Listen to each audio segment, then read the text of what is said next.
eh, el objetivo de la parcela con los estudiantes anualmente, ¿cuál sería?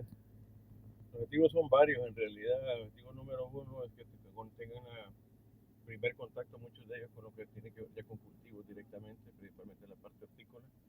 Número dos, resolución de problemas, adquirir mayor responsabilidades como número tres. Número cuatro, saber llevar costos de lo que el trabajo que ellos realicen. Y número cinco, contacto con gente foránea en respecto más que todo a lo que tiene que ver con comercialización. Eso. Entonces, básicamente son cinco componentes u objetivos con los cuales la gente tiene que trabajar. ¿Y usted cree que para los estudiantes que vienen para otras carreras, por ejemplo, IAD y AGI, también es algo fundamental para ellos, ya que ellos no van a tener un contacto directo con el campo? Pero el problema es que mucha gente que está matriculada bajo otra carrera que no sea CPA en primer año, muchas veces hace cambios cuando ya llega a finales de segundo año y cambian hacia CPA o viceversa, cambian de CPA hacia otra carrera. Y además de eso hay mucha gente que aunque no hayan estudiado CPA, terminan trabajando en cuestiones de producción. O sea que a la larga siempre le tiene que servir en algo. Sí, sí. Y este año, por ejemplo, ¿cuáles fueron una de las dificultades que tuvieron los estudiantes con su parcela?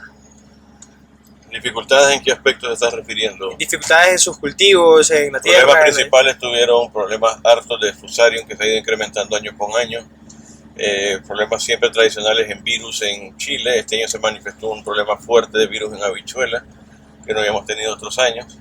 Y la ida temprana del invierno hizo que esta gente dejara de regar, que no regara, mejor dicho, y causara problemas después con estrés hídrico en las plantas y bajo rendimiento, un producto de mala calidad.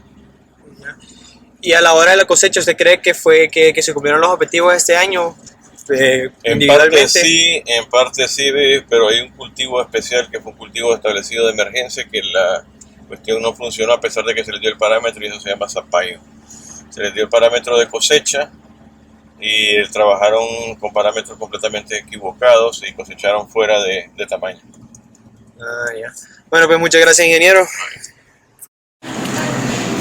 Good afternoon. I'm here with Katya Rivera, a student from first year, talking about her crop project. Katya, tell me, what's your opinion about the crop project this year? I think it was really interesting because we could see from firsthand the diseases and insects that attack the crops, and also how to make all the appropriate steps for production. Of all the things that you did this year with your crop this semester, what were the things that you learned more? What were the things in which you learned the most? I learned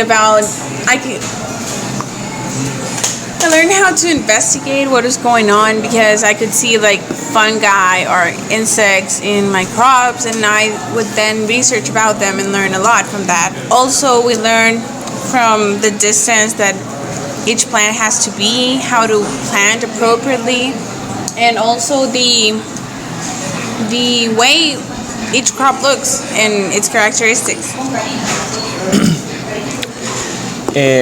Out of the agronomy aspect, did you think that you learned about discipline and responsibility, and you think that your fellow classmates learned about it too? Well, I do think it learns for you to see a action-reaction kind of effect, because if you didn't apply water to it or didn't fertilize it properly or didn't follow the steps you had to do in the right order and at the right time, you can see how that affected the crop and its profit. And what was the other question? Well, and the last question was, what were the difficulties that you encountered with your crops this trimester? Well, mainly the piece of land I had at first is the last one, and all of the water went there because of the elevation it had. So it was really hard to plow, and the soil was terrible. Then I changed to another place, and in its surroundings, it was filled with grass and other flowers. So many of the insects from there got into my crops, and also my corn was heavily attacked by worms. My beans were heavily attacked by virus. So was my tomatoes, my peppermint, and also my cucumber got infected by a virus, as well as my zapallo. Okay, well, thank you very much. I'm Marco Renadino, English Fluid Newsletter.